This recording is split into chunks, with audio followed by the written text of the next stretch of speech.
नमस्कार। ग्रहों की गोचरीय स्थिति पर रेगुलर वीडियो पाने के लिए साप्ताहिक राशिफल, मासिक राशिफल, त्रैमासिक राशिफल और ग्रहों के बाकी गोचर पर भी रेगुलर अपडेट्स पाने के लिए, जिसके हिसाब से आप अपने जीवन में थोड़ी गाइडेंस प्राप्त कर सकें, इसके लिए मेरे चैनल को अवश्य सब्सक्राइब करें। जिन लोगों ने सब्सक्राइब कर रखा है वो ऑल ये जो नोटिफिकेशन सेटिंग होती है इसको क्लिक करें, क्योंकि कभी कभी कुछ लोग बोलते हैं उनको नोटिफिकेशन नहीं मिलती। आशा करता हूँ चैनल को सब्सक्राइब करेंगे और रेगुलर वीडियोस अवश्य आप देखेंगे। नमस्कार। ओम गणेशाय नमः। ओम नमः शिवाय। मैं निखिल ज्योतिष आचार्य आप सभी का मेरे चैनल पर पुनः स्वागत करता हूँ। आशा करता हूँ कि आप सभी स्वस्थ होंगे। महादेव की कृपा आप सभी पर सदैव बनी रहे। ये वीडियो वृश्चिक यानी कि स्कॉर्पियो के लिए बहुत विशेष है, क्योंकि वीडियो है 19 जनवरी से 25 जनवरी 2026 के साप्ताहिक राशिफल के बारे में। कैसा रहेगा आने वाला सप्ताह वृश्चिक के लिए। जो मेरा साप्ताहिक राशिफल होता है वो प्रमुखतः चंद्रमा और उनकी गति पर आधारित होता है। चंद्रमा एक बहुत विशेष ग्रह है।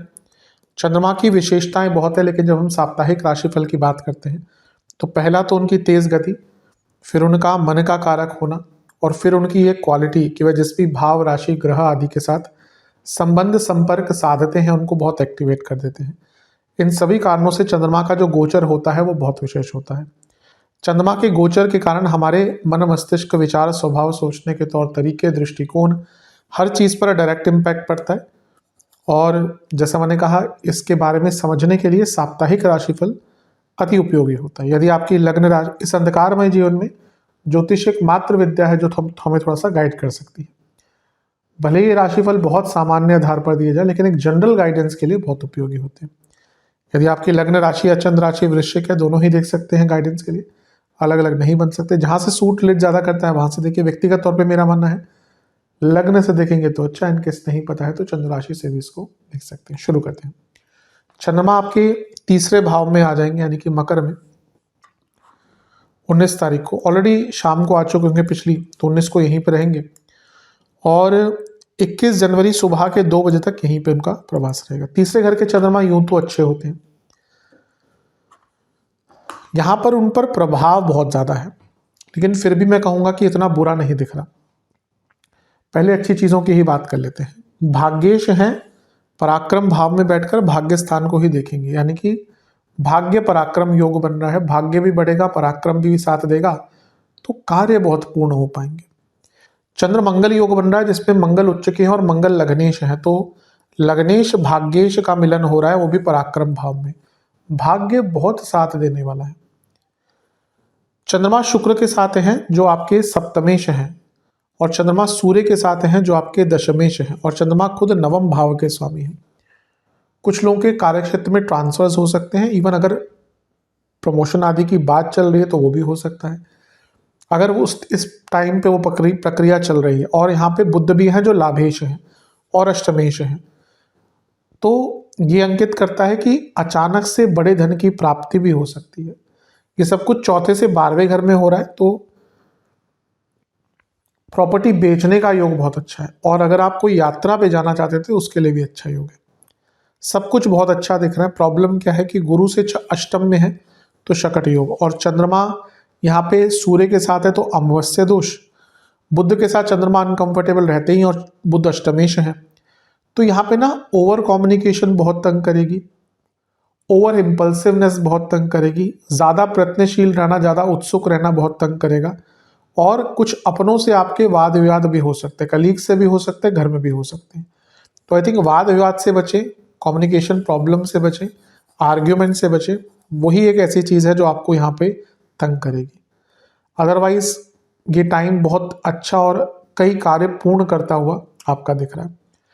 नवांश कुंडली बता रही है कि बहुत कुछ संभव है यहाँ पर, अच्छा टाइम है। दशांश कुंडली, कार्य क्षेत्र में किसी पर भरोसा ना करें। बिजनेस में थोड़ा रिस्क कम लें। लव लाइफ ठीक है, लेकिन बहुत ज़्यादा एक्सपेक्टेशन तंग करेंगी। वैवाहिक जीवन थोड़ा बड़ा सोचिए, छोटी सोच के कारण प्रॉब्लम बढ़ रही है। स्टूडेंट्स, आप बहुत सोच रहे हैं, विचार कर रहे हैं और यही करे जा रहे हैं। अब टाइम कुछ करने का है, स्टेप्स उठाने का है। सेहत के हिसाब से गले के रोग, इन्फेक्शंस और पैरों के दर्द और जोड़ों का दर्द, सर्वाष्टक में आपका लग्न बली है, बहुत अच्छा टाइम दिख रहा है। जो मैंने 2-3 चीज़ें कही हैं उनको अगर आपने ध्यान पे रख लिया तो बहुत अच्छा टाइम है। 21 जनवरी सुबह के करीबन 2 बजे चंद्रमा आ जाएंगे आपके चौथे घर में कुंभ में, और 23 जनवरी सुबह के 9 बजे तक यहीं पर रहेंगे।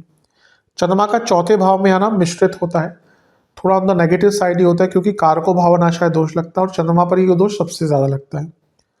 चंद्रमा भाग्य, पहले अच्छी चीज़ों की बात करते हैं। भाग्येश है, केंद्र भाव में है, राजयोग है, और यहाँ से 10वें घर को देखेंगे। अगर आप जॉब चेंज करने का प्रयत्न कर रहे थे तो अच्छा टाइम है। घर में पैसा आएगा। अगर चंद्रमा राहु के साथ हैं तो भाग्येश और राहु, जो लोग विदेश में काम करते हैं, विदेश जाने का प्रयत्न कर रहे हैं, विदेश में है, पीआर आदि पर ट्राई करना है, या फिर एमएनसी आदि में काम करते हैं, उनके लिए अच्छा टाइम है। लेकिन चौथे घर के चंद्रमा कारको भावनाशय दोष, और उन पर वक्री गुरु की दृष्टि, वो भी अष्टम भाव से, तो वक्री प्रभाव भी आ गया, राहु केतु का प्रभाव भी आ गया, अष्टम का प्रभाव भी आ गया, कारको भावनाशय दोष भी आ गया। Mentally, emotionally, personal life, family life disturb रहेगी। माताजी की सेहत खराब रहेगी। आप अपने इमोशंस पर बिल्कुल नियंत्रण नहीं रख पाएंगे और आपको समझ नहीं आएगा कि हो क्या रहा है। तो अगर आपकी खुद की कुंडली में चंद्रमा बुध खराब है ना, तो यहाँ पे थोड़ा केयरफुल रहें। अच्छी चीज़ है कि अष्टम से गुरु देख रहे हैं, जो धनेश भी हैं, लक्ष्मी भाव के स्वामी भी हैं। पैसा अचानक से बढ़ा सकता है, लेकिन बाकी एरियाज में केयरफुल रहें। नवांश कुंडली बता रही है कि जो आपके अपने हैं उनको महत्व दें। कभी कभी हमें दूसरे बहुत अच्छे लगते हैं और वही पतन का आरंभ होता है। दशांश कुंडली कार्य क्षेत्र में अच्छा प्रोडक्टिव काम कर सकते हैं। बिजनेस में ना रिस्क मत लीजिएगा, जैसे मैंने पहले भी कहा था, और चीज़ों को स्लोली कीजिए, जल्दबाजी में नहीं। लव लाइफ, प्रॉब्लम्स को समझिए, रूट कॉज क्या है प्रॉब्लम का। दिक्कत है कि रूट कॉज ही समझ नहीं आ रहा। वैवाहिक जीवन, आगे के बारे में सोचिए। अभी लगता है कि फ्यूचर कंसीडरेशन नहीं है, जिसके कारण प्रेजेंट में बहुत प्रॉब्लम है। स्टूडेंट्स, अच्छा टाइम है, भाग्य साथ देगा, कुछ आपके कार्य जो अटक रहे थे पूर्ण हो सकते हैं। 23 जनवरी सुबह के 9 बजे चंद्रमा आ जाएंगे आपके पंचम भाव में, यानी कि मीन में, और सप्ताह के अंत तक यहीं पड़ेंगे। चंद्रमा का पंचम में आना काफी अच्छा होता है आपके लिए, वो भाग्येश है, और जब अपने से नवम में आएंगे तो भाग्यकारी योग ही बनाएंगे। ये भाग्यशाली समय है। चंद्रमा तीसरे घर के स्वामी के साथ है, फिर से भाग्य पराक्रम, ये पंचम में हो रहा है, यानी कि आइडियाज इंप्लीमेंटेशन, और चौथे घर के स्वामी लक्ष्मी भाव के स्वामी साथ में पंचम में है, जो चौथे से दूसरा है। कोई प्रॉपर्टी रेंट आउट करनी है, कंस्ट्रक्शन स्टार्ट करानी है, इवन घर में कोई धार्मिक अनुष्ठान करवाना है, तो इन सब के लिए बहुत अच्छा टाइम है। बस चंद्रमा मन है, शनि है तो विष दोष बन गया। पंचम में बन रहा है तो नेगेटिव थिंकिंग, कंपैरिजंस। कभी कभी होता है ना कि हमारे साथ कुछ बहुत बुरा एग्जैक्टली होता नहीं, लेकिन हमने किसी चीज़ को देख लिया, उससे अपने जीवन को कनेक्ट कर लिया। हाइपोथेटिकल सिचुएशन, यहाँ पे वही दिक्कत दिख रही है कि ऐसा आपके साथ कुछ बुरा नहीं होगा, लेकिन आप कुछ इमेजिन करके, कुछ सोच कर अपने मूड को खराब कर लेंगे। तो अपने आप को ना, उस ऑब्वियसली मुश्किल होता है, कहना आसान होता है लेकिन करना मुश्किल होता है, लेकिन अपने आप को, अपने मन को नेगेटिव लोगों से, नेगेटिव चीज़ों से दूर रखिएगा। नवांश कुंडली बता रही है कि अतीत को साफ कीजिए, अतीत से निकलने का प्रयास कीजिए। दशांश कुंडली कार्य क्षेत्र में सब ठीक है, बस एक ही दिक्कत है कि आप अपने ऊपर विश्वास नहीं कर पा रहे। बिजनेस में मैं एक ही चीज़ कहूँगा कि ना, आप प्लानिंग कीजिए, बिना प्लानिंग के करे जा रहे हैं काम और विफल हो रहे हैं। लव लाइफ, स्टेबिलिटी पर काम करने का टाइम है और यहाँ पे बैठकर डिस्कशन करने का टाइम है। वैवाहिक जीवन, थोड़ा पॉजिटिविटी रखिएगा, क्योंकि हो सकता है माहौल थोड़ा नेगेटिव रहे। स्टूडेंट्स, आपको लीडरशिप क्वालिटी दिखानी पड़ेगी, किसी पे डिपेंडेंट बहुत ज़्यादा मत रहिएगा। सेहत के दृष्टिकोण से नसों की प्रॉब्लम, एंग्जाइटी, स्लीप डिसऑर्डर, सर्वाष्टक में आपका लग्न ही बली है। ये हफ्ता वैसे तो देखिए अच्छा है, आगे बढ़ाएगा आपको, लेकिन हफ्ते के अंतिम भाग में मानसिक सेहत का थोड़ा ध्यान रखिएगा।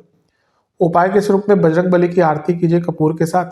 उस कपूर पर कुछ लौंग के दाने अवश्य डाल लीजिएगा। आशा करता हूँ वीडियो काम आएगा। चैनल पर नए हैं, सब्सक्राइब कीजिए, वीडियो को लाइक कीजिए। मिलता हूँ अगली वीडियो में, तब तक के लिए ओम नमः शिवाय।